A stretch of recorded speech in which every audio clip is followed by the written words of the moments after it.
It seems the French have gone mad again, tearing up their own streets for the fourth day in a row, in protest against the Macron government they elected for a second term just under a year ago. The mainstream media say it was a decision to raise the retirement age from 62 years to 64 that motivated citizens to set fire to their cities. So, is this another bout of French silliness, or could there be some other unresolved factors behind the unrest that French citizens have been trying to spell out for years? James Plushfoot attempts to find out.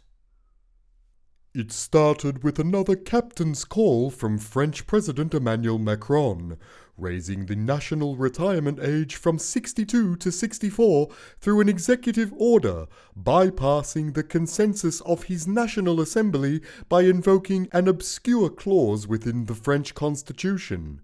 This sparked wild protests both inside and outside of French Parliament, political opponents roaring their national anthem in defiance, while epic riots sprawled onto French streets. This garbage strike left Paris and other French cities in filth, while rioters in Bordeaux set fire to their city hall.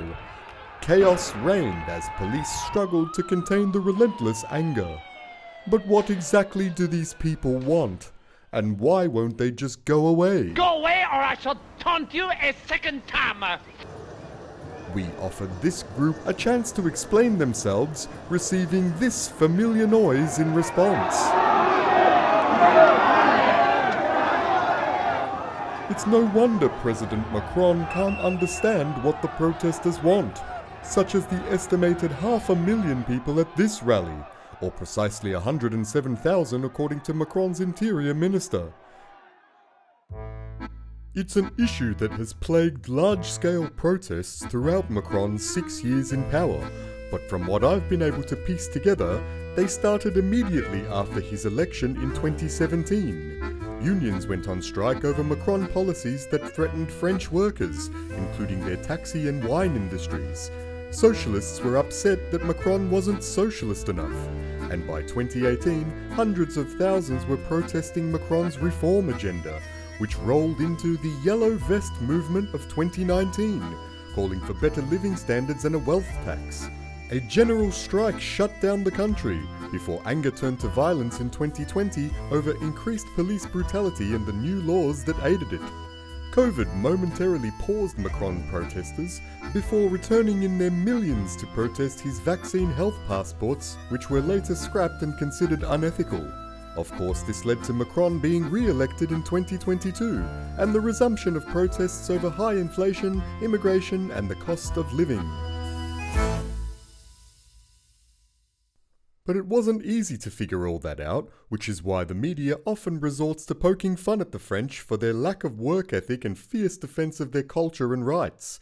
Things that resonate with the average Joe, people like INN's own Joe Sockick and The Drudge, who also find it difficult to understand why the French aren't in formation with everyone else. Oh, lazy frog eaters, eh, The Drudge? Oh, the French, mate, keep up. They're on extended smoko again, bludging, carrying on about the retirement age going up 2 years. Well, good on 'em. Pull your finger out, Stalin. Why shouldn't they be on the tools for a few more years like the rest of us? Course I'm right. I'm no pinko commie, mate. I got no problem with work. Course you don't. And you're doing alright. What are you, 80 or something? 28? Jesus, The Drudge. Are you stressed out at home or something? Well, why don't you get one then?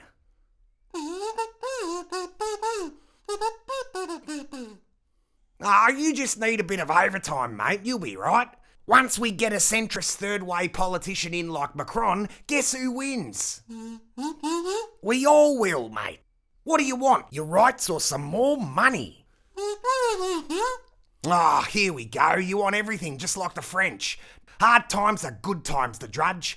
Just trust your leaders, mate, and you'll come out on top in the end. Look, mate, I don't know. Could I bum a cigarette off you? I'm out again. Perhaps it's only through these one-on-one interactions that we gain insight into the issues these shouting, unintelligible masses face in France and around the world.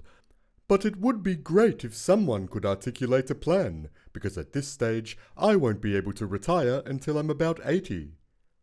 James Plushfoot, INN News. To his credit, President Macron continues to look at the bigger picture rather than the consistent and desperate calls for change across his country, although similar French-inspired protests have been reported recently in countries around the world, including these ones.